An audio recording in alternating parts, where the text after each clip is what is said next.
नबी सल्लल्लाहु अलैहि वआलिहि वसल्लम का मामूल था कि नबी सल्लल्लाहु अलैहि वआलिहि वसल्लम जब भी कपड़े तब्दील करते तो आप एक बार बिस्मिल्लाह पढ़ते। इससे ये होता है कि जब आप बिस्मिल्लाह पढ़ते हैं कपड़े बदलने से पहले, तो शैतान और आपके दरमियान एक पर्दा हाइल आ जाता है, जिसकी वजह से शैतान हमें नहीं देख पाता। तो हमें लाज़मी ये कोशिश करनी चाहिए, हम जब भी कपड़े बदलें दिन में, जैसे सुबह भी बदलते हैं, रात को भी बदलते हैं, तो हमें लाज़मी बिस्मिल्लाह पढ़नी चाहिए। इसके साथ-साथ नबी सल्लल्लाहु अलैहि वसल्लम एक दुआ भी पढ़ा करते थे, अल्हम्दुलिल्लाहिल्लज़ी कसानी हाज़ अस्सौबा व रज़क़नी मिन गैरि हौलिन मिन्नी वला कुव्वता, कि तमाम तारीफ़ें अल्लाह के लिए जिसने मुझे ये कपड़ा, ये पोशाक पहनाई और मुझे मेरी किसी कुव्वत ताकत के बग़ैर अता फ़रमाई।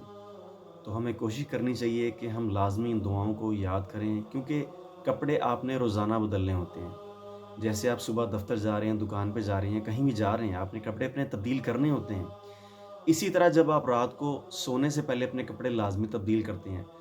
अगर इन दुआओं को आप पढ़ लें, तो इंशाअल्लाह इनके कपड़ों के बदलने का आपको अजर भी मिलेगा।